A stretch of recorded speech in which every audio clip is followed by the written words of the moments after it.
When Kurukshetra's battle grew still, when the war was over and the world completely silenced, amidst the ruins, adorned with the wisdom of suffering, stood Queen Kunti, the mother of the Pandavas, who walked through fire of abandonment, exile, humiliation, and the agony of watching her children fight a war they never sought.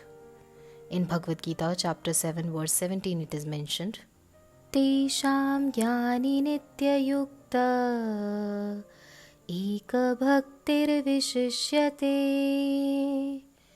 priyo hi jnaninotyartham aham sa chamama priyah. The one who is in full knowledge and who is always engaged in pure devotional service is the best. For I am very dear to him and he is very dear to me. Most people approach God with some material motive. They see God primarily as the one who can remove their miseries and make life more comfortable and peaceful for them. In many cases, their worship ends once their desire is fulfilled and goal is achieved. Yet Krishna still calls them sincere, for in their time of trouble, they turn to him rather than seeking mundane solutions. Just like Lord Indra, who simply was involved in multiple mischiefs but had one quality, and that was, he surrendered every time and asked for help from Krishna. And Krishna, as always, never denies help to anyone when they ask for it. Draupadi, who during Vastraharan resorted to Krishna for help when she saw no one helping her, neither her 5 husbands, nor any of the elders, none of the men present in the court stood up against this disgraceful and embarrassing moment of Indian history, except Krishna. But amongst all the worshippers, Krishna praises the one who possesses complete knowledge and engages in his pure devotional service without any selfish desire. Like Prahlad Maharaj, such a devotee understands that Krishna is the cause of all causes, serving him out of pure love. For such a devotee, Krishna declares, I am very dear to him and he is dear to me. A similar devotee is Queen Kunti. She suffered great miseries in her life, had to make huge sacrifices, but despite that, she kept faith. She kept dignity, and thus she becomes the idol for a modern woman. In Srimad Bhagavatam, Canto 1, Chapter 8, Queen Kunti offers her prayers to Lord Krishna in 26 shlokas from 18 to 43, and these shlokas are the basis of this video, where we learn how her prayers were great lessons for us. Understand the original personality beyond all labels. Beginning from the 18th shloka, Kunti says, Kunti Vacha Namasye Purusham Tyadyam Ishwaram Prakrite Param Alakshyam Sarvabhutanam Antarbahir Avasthitam. Srimati Kunti said, O Krishna, I offer my obeisance unto you because you are the original personality and are unaffected by the qualities of the material world. You are existing both within and without everything. Yet you are invisible to all. In a world where a woman is constantly labeled externally through different roles as a daughter, wife, mother, professional, caregiver, Kunti reminds us to recognize an identity beyond societal tags. Just as Krishna is Adyaha, the original, a woman's truest self is Atma, beyond roles, trends, and external validations. Your worth isn't limited to the roles assigned to you, but you have an external identity beyond your Prakriti, that is your self-image. A woman faces intense pulls, career pressures, beauty standards, social media comparison, family expectations. But Kunti Ji's prayers are a reminder to rise above those compulsions. You can act in the world but not be ruled by it. Krishna, being Antarbahir, teaches balance, which Kunti recognizes, and so should you. Kunti also knows that Krishna is the supreme. She calls him original Purush but calls him Alakshya, invisible, because We often don't perceive our inner truth, which is present in every experience, in nature, in human connection, even in our work. It is because we are rushing or worrying and constantly being controlled by our emotions. Like I mentioned earlier, Draupadi was menstruating when she was brought in like a slave in a public ceremony. During those times, a woman menstruating wore only a single cloth and was supposed to be resting out of the public sight. But Dushasan bought her in the sabha of hundreds of men. Duryodhan asked Draupadi to sit on his thigh. She was humiliated and was about to be disrobed when she calls to several supposed men in the court. But none were men enough to help her except Krishna. And thus comes the second lesson, that is being grateful amidst trials, being hopeful amidst trials. In Srimad Bhagavatam, Canto 1, Chapter 8, verse 24, Kunti says, Vishan Mahagne Purusha Dadarshana Dasat Sabhaya Vanavas Krichataha Mridhe Neka Maharathastro Dronyastra Taschasma Hare Bhirakshitaha. That is, we were protected by you, O Hari, from poison, from great fire, from the man-eater, from the wicked assembly, from hardships in the forest, from battle after battle, from the weapons of many great warriors, and from the ultimate weapon of Ashwatthama. Queen Kunti recalls many life-threatening challenges she faced in this verse, and how Krishna's protection was always present. She's not just listing events, she's testifying that every crisis they survived was not mere luck, but divine intervention. A woman needs to recognize the unseen help, whether you see it as God, the universe, your inner resilience, or loved ones. You were never alone in your survival. Like Kunti, narrate your hardships, be vulnerable, not as a victim, but as a witness to your own courage and protection. If you survived then, you can survive now. Your past victories are a proof of your future victories. The third lesson is, be aware of life's impermanence. In Srimad Bhagavatam, Canto 1, Chapter 8, verse 38, Kunti says, Kevayam nama rupabhyam yadubhi saha pandavaha Bhavato darshanam yarhi rishi kanami veshitu. As the name and fame of a particular body is finished with the disappearance of the living spirit, similarly, if you do not look upon us, all our fame and activities, along with the Pandavas and Yadus, will end at once. Kunti is expressing that all their prestige, power, and identity mean nothing without Krishna's presence. Just as senses without the mind's direction are useless or chaotic, life without the guiding presence of the divine is empty.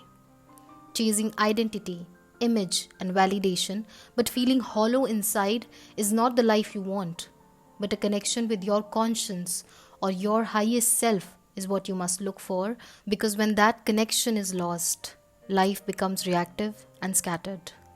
Start listening to that voice. Start feeding the right things in that consciousness, because only then it will guide you in the right direction. The fourth lesson is detach yourself from temporary bonds. In chapter 8, verse 41, Kunti says, Atha Vishvesha Vishwatman Vishwamurte Svakeshu Me Sneha Pashamimam Chindhi Drinam Pandushu Vishnushu. Kunti prays, O Lord of the universe, Soul of the universe, O personality of the form of the universe, please, therefore, sever my tie of my affection from my kinsmen, the Pandavas and the Vrishnis. Kunti prays to cut ties with her family attachments so her mind will be focused on the reality, to the one supreme truth. This doesn't mean she wanted to escape from her duties and dharma of being born as a female, but to be able to detach herself from temporary experiences, so she won't be controlled due to these attachments. Thus, she suggests every woman to balance their love for their family with the wisdom they have and not neglecting their own inner growth. The fifth and the last lesson is to maintain humility in all circumstances. In verse 20, Kunti says, Tatha paramahansanam munina mamalatmanam bhakti yoga vidhanartham katham pashyemahi striyaha.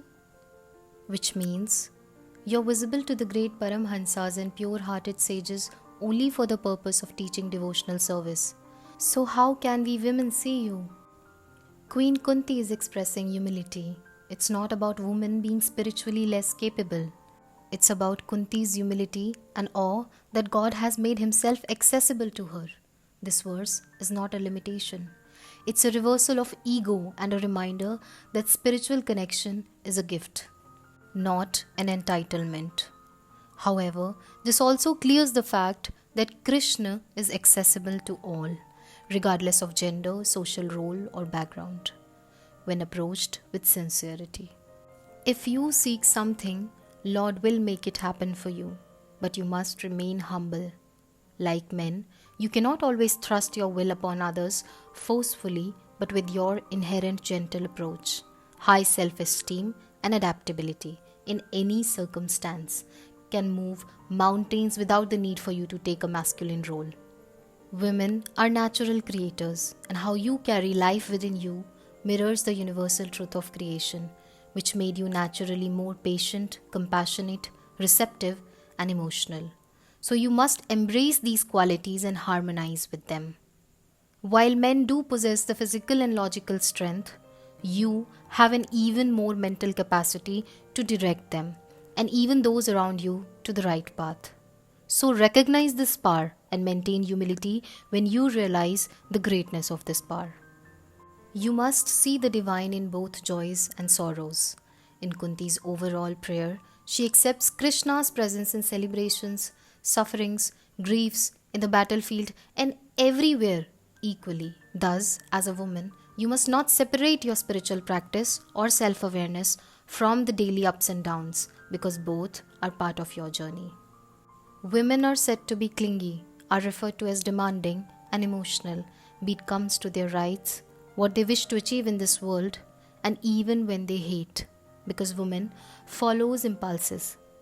She can transgress boundaries and she is allowed to do so, because she is susceptible to manipulation, and when hurt, in the course of it, she is allowed to burn the world. Even the best women will go down into the mire, but who pushes them? That is a question for you to answer. She is so full of the emotion called love that she believes on everyone so easily. She is like Sati, wants to have the affection of her father Daksh, and she also wants the love of her husband Shiva, for whom she set herself on fire. She is capable of doing the most diabolical as well as the most divine thing. No woman is as bad, but every woman has been manipulated at the hands of a man almost every time in the name of attachment, who instead of protecting her, used her and put her name in the bad books. Hiranyakashipu, when approached Holika, was told by Holika that she cannot use her powers to do someone wrong, but only to protect herself. But he persuaded her and made her believe that she was doing the right thing. She was standing up for her family by killing Prahalad. This moment is a lesson to both women who works on impulses and the men who take advantage of it. If women have become heartless and taken up manly roles, it is the question not on the woman but the men around her who failed to provide her. If, as a woman, you fail to have control over your impulses, it is as much as a disgrace for you as it is for a man. Both men and women have a separate role to play and a very different mindset with which they operate in this world. And that balance must be kept. There is a proverb, let a prosperous father die, but even a pauper of a mother should never die.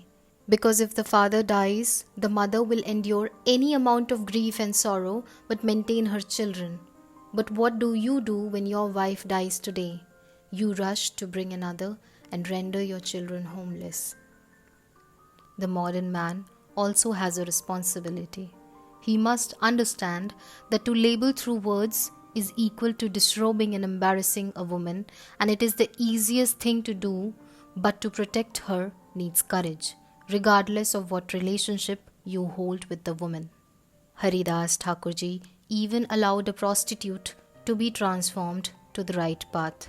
While Bilvamangal Thakur, who was once a devotee, became grossly obsessed with the prostitute Chintamani, who herself reminded Bilvamangal that he has forgotten his path. Her words came as a revelation from God, and remorse arose in Bilvamangal's heart as lust took over him. Taking Chintamani's words as an instruction, he realized she was his Vartama Pradarshaka Guru, the Guru who bestows spiritual vision. Thus, there is always two sides to a coin and two choices people always have. The choice you make is your karma, be it a woman or a man. Hare Krishna, Krishna Krishna, Hare Hare, Hare Ram, Ram Ram, Hare Hare.